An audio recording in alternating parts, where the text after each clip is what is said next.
कसमें वादे प्यार वफा सब बातें हैं। ये ऐसा कल्ट गाना है जिसे गाने से मना करने पर किशोर कुमार उम्र भर पछताते रहे। उन्हें यही अफसोस रहा कि उन्होंने मनोज कुमार का ये प्रपोजल क्यों नहीं माना। कोई किसी का नहीं, ये झूठे नाते हैं ना। मन्ना डे जी को ये गाना इसलिए मिला था क्योंकि इस गाने के लिए मनोज कुमार जी और कल्याण जी आनंद जी को कोई उपयुक्त गायक नहीं मिला था।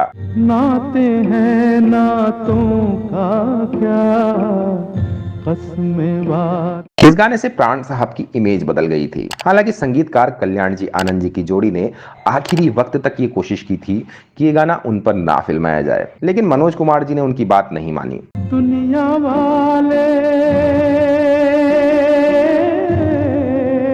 ये गाना बस एक मीटिंग में ऐसे ही बन गया था और इसे सुनकर संगीतकार कल्याण जी आनंद जी कांप गए थे। फिर ये गाना एक संयोग से प्राण साहब को मिल गया।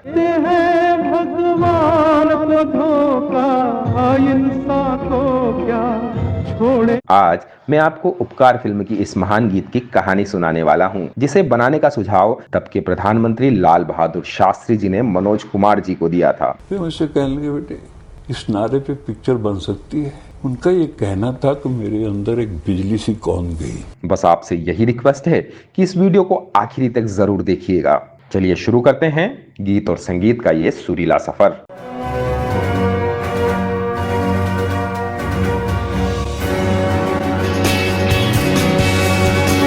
दिवंगत फिल्मकार मनोज कुमार बॉलीवुड में ट्रेंड सेट करने वाली हस्ती थे। उन्होंने देशभक्ति पर लगातार हिट फिल्में बनाई, जिससे उनके फैंस उन्हें प्यार से भारत कुमार कहने लगे थे। भारत का रहने वाला हूँ, भारत की बात सुनाता। मनोज जी ट्रेंड सेट करने के लिए बड़े से बड़ा रिस्क लेने से भी नहीं चूकते थे। इसलिए तब के प्रधानमंत्री लाल बहादुर जी शास्त्री ने उन्हें अपने एक नारे जय जवान जय किसान पर फिल्म बनाने का सुझाव दिया।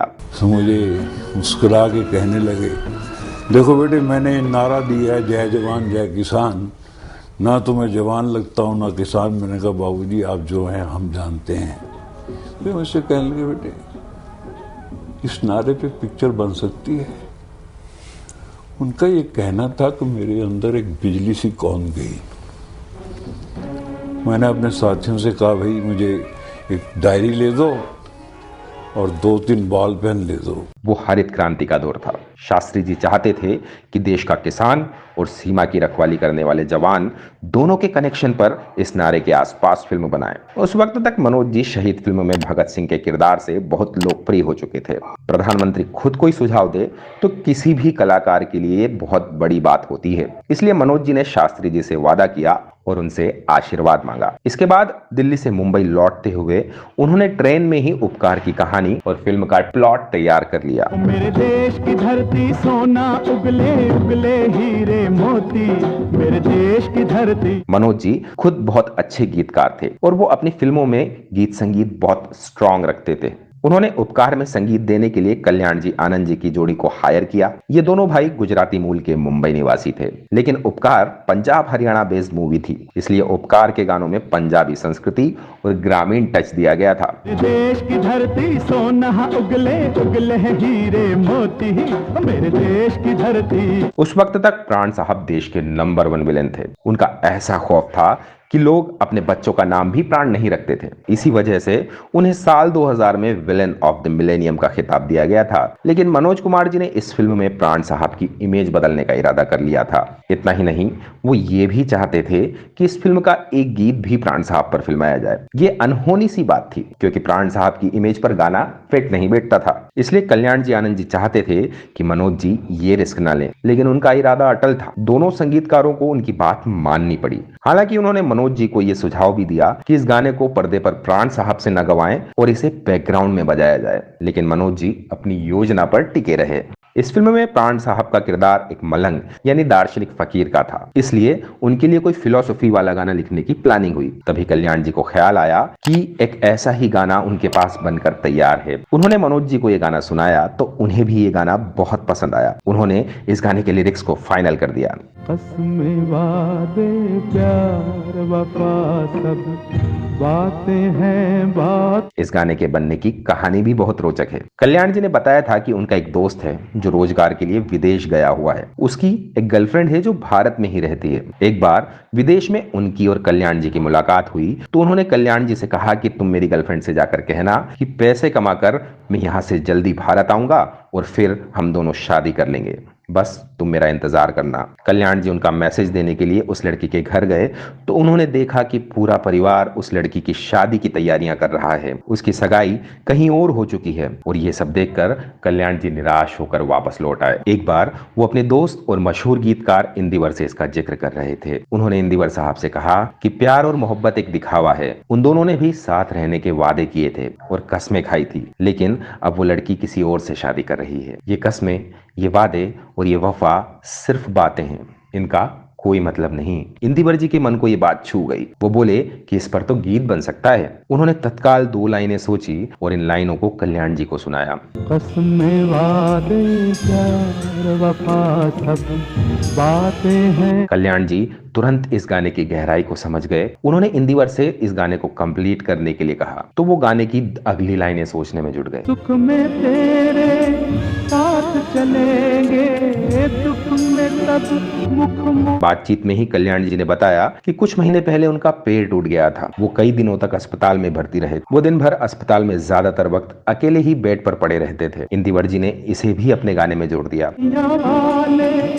तेरे बनकर तेरा ही दिल तोड़े। इस मीटिंग में जैसी बातें हो रही थी और दोनों जैसी उदासी की बातें कर रहे थे, उससे माहौल में निराशा भर चुकी थी। कल्याण जी कहने लगे कि इंसान कितना बदनसीब है कि वो अपने बेटे को पाल पोस कर बड़ा करता है और वही बच्चा उसकी चिता में आग लगाता है। तेरा अपना नहीं आखिर तुझको आग लगा। इस तरह ये गाना बनता गया और जब ये गीत पूरा बन गया तो इंदिवर साहब से इसे सुनकर कल्याण जी अंदर से कांप उठे। आसमान पे उड़ने वाले मिट्टी में मिल जा। उन्होंने इंदिवर साहब को वहीं रोक लिया और दोनों रात भर जिंदगी की कड़वी सच्चाइयों पर बातें करते रहे। कसमें वादे प्यार वफा सब बातें हैं बात। ये गीत तब से उनके पास रखा हुआ था। सिनेमा की बोलचाल की भाषा में इसे स्टॉक सॉन्ग कहते हैं। मनोज जी चाहते थे कि ये गाना किशोर कुमार गाएं। उन्होंने ये कहकर मना कर दिया कि मैं हीरो के लिए गाना गाता हूँ,